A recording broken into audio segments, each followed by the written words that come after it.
नमस्कार दोस्तों, मेरा नाम अभिषेक है और मैं प्रभात एग्जाम के करंट अफेयर शो के 119वें एपिसोड में आप सभी का स्वागत करता हूं।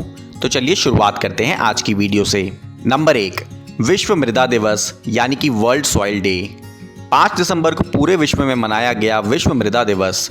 सर्वप्रथम 2002 में अंतर्राष्ट्रीय मृदा विज्ञान संघ ने 5 दिसंबर को हर साल विश्व मृदा दिवस मनाने की सिफारिश की थी। इस दिन के उपलक्ष्य में आइए जानते हैं मिट्टी से जुड़े कुछ अहम तथ्यों को। मिट्टी का निर्माण विभिन्न अनुपातों में खनिज, कार्बनिक पदार्थ और वायु से होता है। मृदा प्रदूषण या मिट्टी प्रदूषण का खदान, जल तथा वायु पर भी बुरा असर पड़ता है, जो प्रत्यक्ष रूप से स्वास्थ्य को प्रभावित करता है। विशेषकर किसानों को मिट्टी की सही प्रकृति व व्यवहार की समझ होना आवश्यक है, क्योंकि आज खेतों में फसलों की ज्यादातर पैदावार के लिए अत्यधिक रासायनिक खाद और कीटनाशक दवाओं का प्रयोग मिट्टी की उपजाऊ क्षमता को तेजी से घटाता जा रहा है। पौधों के विकास के साथ ही मिट्टी कई कीड़ों और जीवों को आश्रय स्थल देता है। यह भोजन, कपड़े, मकान और चिकित्सा सहित 4 आवश्यक जीवित कारकों का स्रोत होता है, अतः मिट्टी का संरक्षण आवश्यक है।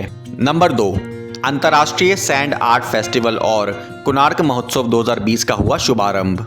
कोणार्क महोत्सव के 31वें संस्करण का शुभारंभ ओडिशा में हो गया है। अंतर्राष्ट्रीय सैंड आर्ट फेस्टिवल ओडिशा के पुरी जिले में कोणार्क के चंद्रभागा बीच पर आयोजित किया जा रहा है। महोत्सव में देश भर के लगभग 70 कलाकार हिस्सा ले रहे हैं। विश्व प्रसिद्ध रेत कलाकार और पद्मश्री अवार्डी सुदर्शन पटनायक को महोत्सव का मुख्य क्यूरेटर बनाया गया है। नंबर 3, कुलदीप हांडू को बनाया गया फिट इंडिया मूवमेंट का एम्बेसडर। श्रीनगर में जन्मे वुशु कोच और केंद्र शासित प्रदेश जम्मू और कश्मीर के पहले द्रोणाचार्य अवार्डी कुलदीप हांडू को फिट इंडिया मूवमेंट का एम्बेसडर बनाया गया है। उन्होंने राष्ट्रीय स्तर पर 6 और इंटरनेशनल स्तर पर 11 गोल्ड मेडल जीते हैं। वह टीम इंडिया के मौजूदा वुशु कोच हैं। उनके मार्गदर्शन में एथलीटों ने विश्व चैंपियनशिप में 2 और विश्व कप में 1 स्वर्ण पदक जीता है।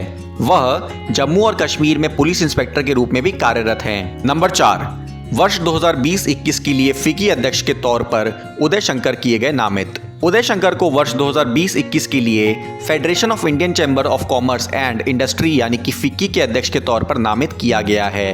वे वर्तमान अध्यक्ष संगीता रेड्डी का स्थान लेंगे। फिक्की भारत का सबसे पुराना राष्ट्रीय उद्योग चैम्बर है। उदय शंकर वर्तमान में Walt Disney company Asia Pacific के अध्यक्ष होने के साथ ही स्टार इंडिया और वॉल्ट डिज्नी कंपनी इंडिया के अध्यक्ष के तौर पर भी सेवारत हैं।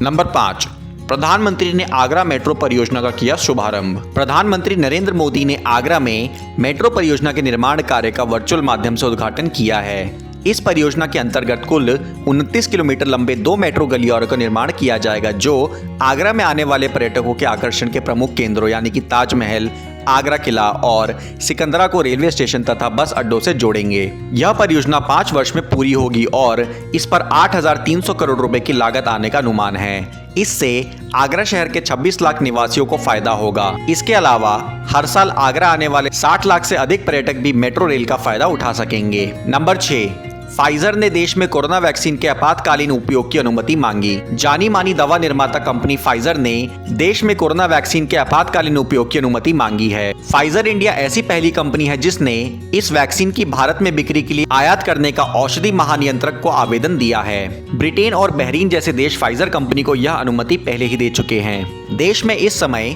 5 तरह के कोरोना वैक्सीन का परीक्षण चल रहा है। दोस्तों, अब समय आ गया है आज के सवाल का। आज का सवाल है कि राष्ट्रीय उच्च गति रेल निगम ने बुलेट ट्रेन परियोजना के लिए किस कंपनी के साथ देश के सबसे बड़े अनुबंधन पर हस्ताक्षर किए हैं? आपके ऑप्शन है Hindustan aeronautics limited, Larsen and Toubro, Reliance infrastructure या अशोक लीलैंड। आप अपने जवाब हमें नीचे दिए कमेंट सेक्शन में बताएं। हम इस पर कल की वीडियो में चर्चा करेंगे। दोस्तों, पिछली वीडियो में हमने आपसे पूछा था कि भारत के विदेश मंत्री डॉक्टर एस जयशंकर इस समय 3 देशों की यात्रा पर हैं। निम्नलिखित में से कौन सा देश उनकी इस विदेशी यात्रा का हिस्सा नहीं है? दोस्तों, इस सवाल का सही उत्तर है ऑप्शन ए, सऊदी अरब। भारत के विदेश मंत्री डॉक्टर एस जयशंकर इस समय 3 देशों के विदेशी दौरे पर हैं। वे पहले ही बहरीन और यूएई का दौरा कर चुके हैं। भारत के विदेश मंत्री के इस मौजूदा 3 देशों के विदेशी दौरे में सऊदी अरब का विदेशी दौरा शामिल नहीं है। आप में से उनको बताइए जिन्हें सही जवाब मिले। दोस्तों, आज की वीडियो में बस इतना ही। वीडियो पसंद आई हो तो वीडियो को लाइक और शेयर जरूर करें और अंत में चैनल को सब्सक्राइब करना ना भूलें। धन्यवाद।